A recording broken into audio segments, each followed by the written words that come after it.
Au-delà du débat sur l'augmentation par les États-Unis des droits de douane à 47%, la question de la poursuite ou non de l'accès de Madagascar au marché de l'AGOA est aujourd'hui au cœur des préoccupations. Adjoint Narville, président du MMM, a appelé à une véritable stratégie industrielle pour sortir de la dépendance. Le secteur minier fait partie des secteurs les plus exposés à la nouvelle politique douanière américaine, selon les acteurs du secteur. Pour eux, les pays africains devraient faire valoir leur rapport en minéraux critiques dans les négociations avec les Américains. De l'actualité internationale, la cinquantaine de pays qui viennent en aide à l'Ukraine en guerre ont promis vendredi de renforcer leur aide militaire au moment où les États-Unis ont réduit leur soutien. Aujourd'hui, j'annonce une enveloppe de 350 millions de livres, soit 407 millions d'euros, a déclaré à Bruxelles le ministre britannique de la Défense, John Healey.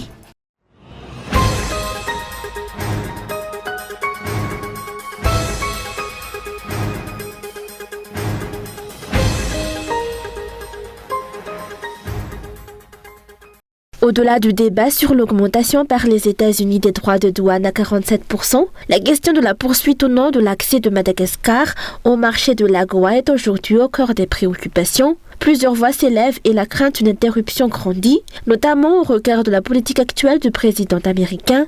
Il est important de rappeler que selon la loi sur l'African Growth and Opportunity Act, AGOA, en vigueur depuis 2000, le président américain détient un pouvoir discrétionnaire pour déterminer les pays éligibles.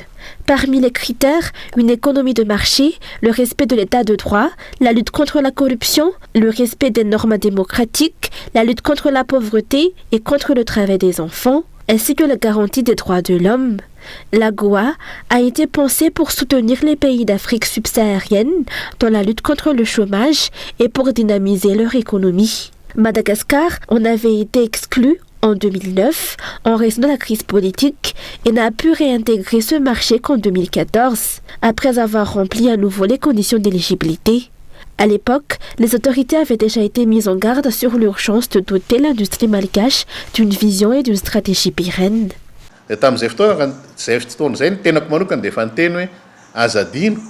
À l'époque, je leur ai rappelé que cet accord dépend entièrement des Américains, il peut être prolongé comme il peut être suspendu à tout moment.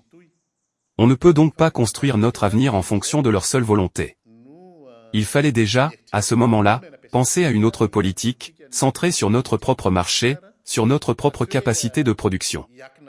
L'AGOA est une opportunité offerte par les États-Unis pour développer notre industrie, avec l'avantage de ne pas payer de droits de douane, mais pendant tout ce temps, qu'avons-nous réellement fait ? Rien de structurant. Même les matières premières textiles que nous utilisons dans le cadre de cet accord sont importées, les tissus, les fils, alors que cela aurait dû être une occasion pour nous de bâtir une vraie chaîne industrielle locale. Nous aurions dû produire ici, créer des usines, transformer localement, faire du textile made in Madagascar.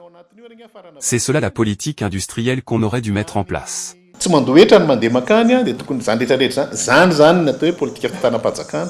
En 2009, Madagascar a perdu les avantages de l'AGOA en raison du manque de responsabilité du président de la transition, d'alors, qui n'est autre que l'actuel président, désormais à son deuxième mandat.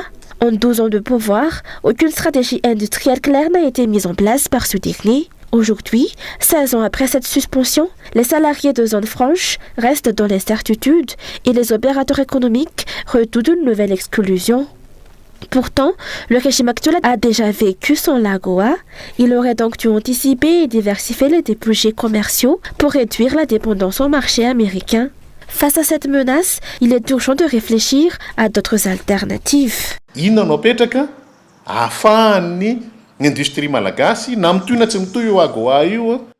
Que faut-il faire pour que, AGOA ou pas, nos industries puissent continuer à fonctionner ? Est-ce qu'on a une politique en ce sens ? Non. On se contente de mendier la continuité de l'AGOA. Depuis toujours, Madagascar n'a jamais eu de politique claire pour protéger son industrie. Et voilà maintenant que l'Union européenne a conclu un accord avec nous, pas de taxes sur les exportations, et réciproquement. C'est une opportunité, mais eux, s'ils ont accepté cet accord, c'est parce qu'ils y trouvent un avantage. Et nous ? Jusqu'à quand allons-nous continuer à importer leurs produits, alors qu'on devrait produire localement ? Les exportations qu'on fait devraient servir à investir dans notre propre appareil de production, pour limiter nos importations. Mais ce n'est pas le cas. Les investisseurs n'ont pas confiance. Ils ont peur d'investir chez nous à cause de la mauvaise gouvernance, de l'absence d'état de droit. Résultat, on continue à importer, et on devient dépendant de l'étranger.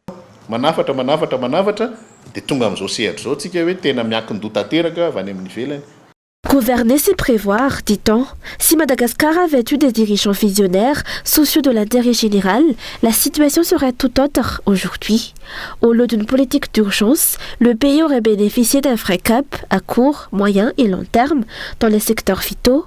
Mais en réalité, Madagascar stagne. Pire encore, la pauvreté progresse et c'est l'incompétence de ceux qui détiennent le pouvoir qui en est une fois encore la cause directe.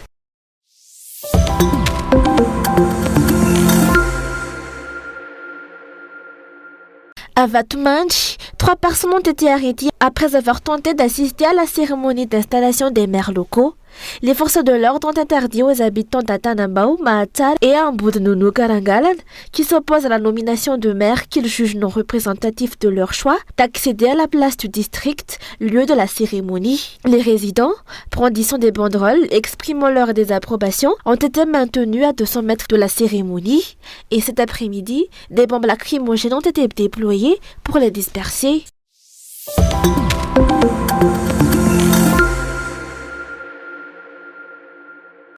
Le secteur minier fait partie des secteurs les plus exposés à la nouvelle décision du gouvernement américain d'imposer un droit de douane de 47%. Pilier de l'économie nationale, ce secteur génère d'importants revenus pour les caisses de l'État et fait vivre de nombreux acteurs. Pourtant, encore fragilisé par des crises successives, il se retrouve aujourd'hui menacé par cette mesure américaine. Madagascar a environ 110 opérateurs qui exportent aux États-Unis des pierres presque transformées. Il y a donc une chaîne de valeur de l'approvisionnement, traitement, transformation.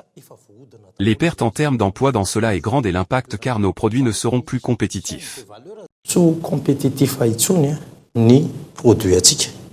Même si les Américains se montrent stricts, il reste possible de négocier un compromis autour de ce nouveau droit de douane.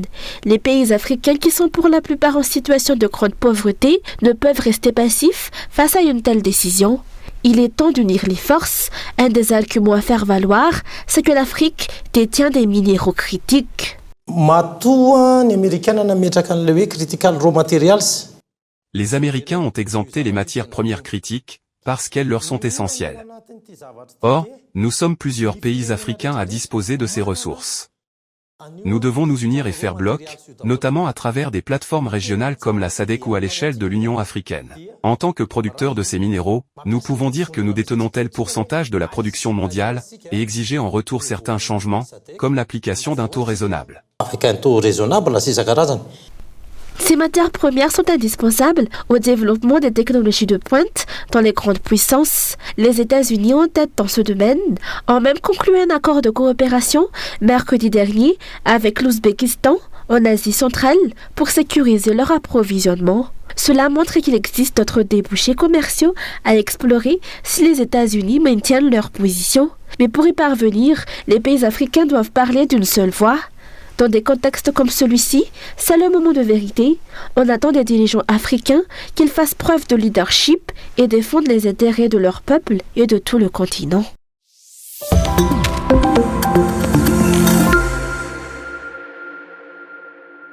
Les habitants d'Akazumangue sont descendus dans la rue hier pour protester contre les coupures prolongées d'électricité.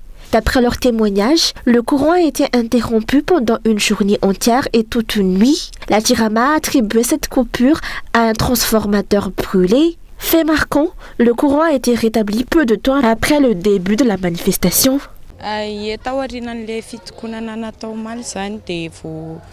30 minutes après notre manifestation, l'électricité est revenue. Nous avons appelé à plusieurs reprises la Jirama, mais ils ne sont intervenus qu'après que les citoyens se soient manifestés.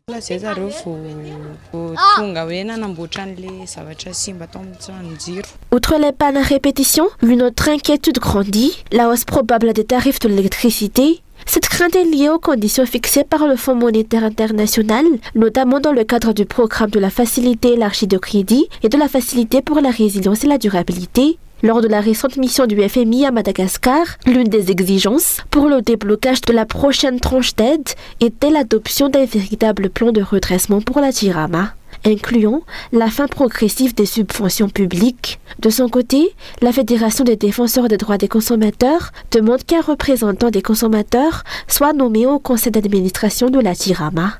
Elle a insisté sur la nécessité de donner la priorité aux consommateurs.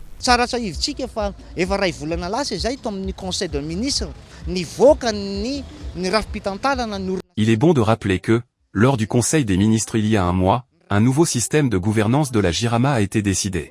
Or, d'après ce que nous avons observé, ce système devait inclure un représentant des consommateurs. C'est précisément sur ce point que nous interpellons le ministre compétent, la Jirama ne peut pas fonctionner sans ses usagers. Il est donc impératif de ne pas négliger leur représentation au sein de cette société. Ce rappel vise à ce que des mesures concrètes soient prises dans les plus brefs délais pour que nous les consommateurs soient représentés au sein de cette société.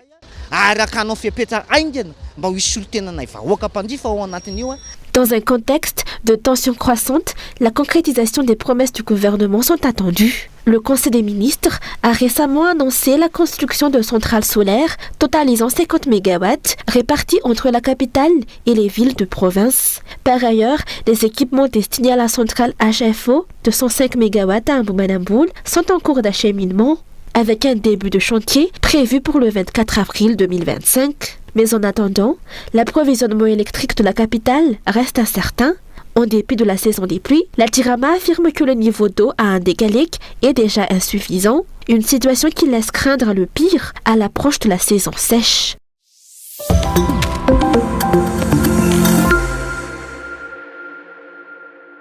Quatre policiers impliqués dans l'extorsion d'argent auprès de passagers à l'aéroport international d'Ivat ont été placés en détention provisoire. Le Bianco a ouvert une enquête suite à des plaintes sur les réseaux sociaux dénonçant des pratiques de corruption dans le service de la police de l'air et des frontières. Les résultats ont été transmis au pôle anticorruption vendredi dernier, autorisant des poursuites. Ces agents de la police nationale, détenus à la prison d'Atanmouj, sont accusés d'abus de fonction, de corruption et d'extorsion. Les faits remontent à la nuit du 7 février 2025. Malgré des documents en règle, un passager en partance pour Dubaï s'est vu extorquer 2 millions d'alliages sous la menace de ne pas pouvoir embarquer. Une partie de la somme a été versée immédiatement, l'autre envoyée par Mobile Money. Faute de liquidité, l'enquête a révélé que les policiers se sont partagés l'argent extorqué. Cet incident illustre les abus de pouvoir recensés à l'aéroport d'Ivatou, avec de nombreuses plaintes similaires de la part des usagers. D'autres investigations sont attendues pour démanteler l'ensemble du réseau.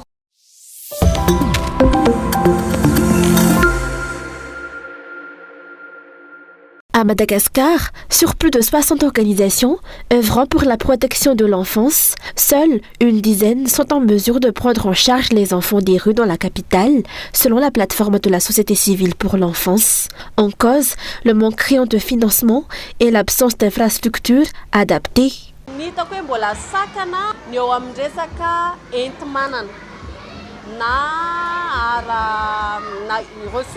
Je constate une insuffisance de moyens, qu'il s'agisse de ressources humaines, financières ou d'infrastructures.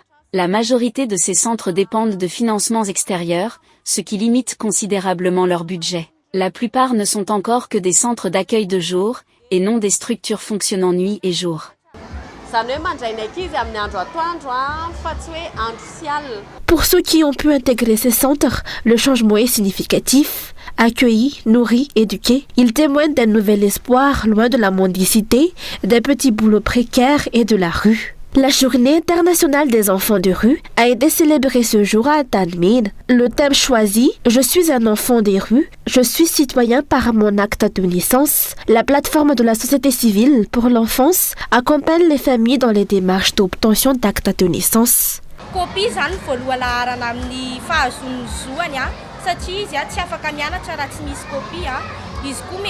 Avoir un acte de naissance est le premier droit de l'enfant. Sans ce document, il ne peut ni aller à l'école, ni accéder légalement à un emploi plus tard. J'insiste auprès des parents, s'ils en ont encore la possibilité, qu'ils fassent les démarches pour fournir une copie à leurs enfants, car c'est un droit fondamental. Ce jeudi, des centaines d'enfants des rues d'Antananarivo ont reçu un repas chaud dans le cadre de cette journée symbolique. Selon les données de la plateforme, environ 5000 enfants bénéficient aujourd'hui d'un accompagnement, mais les besoins sont bien plus importants. Les 1er et 4e arrondissements de la capitale concentrent la majorité des enfants en situation de rue. Face à cette urgence sociale, la société civile et certains acteurs du secteur privé sont mobilisés, mais les efforts restent insuffisants. La plateforme appelle les autorités à prendre leurs responsabilités. Cela passe notamment par une meilleure accessibilité à l'éducation, la gratuité effective dans les écoles publiques, des aides matérielles pour les enfants défavorisés et la lutte contre le chômage qui reste un facteur aggravant de la précarité familiale.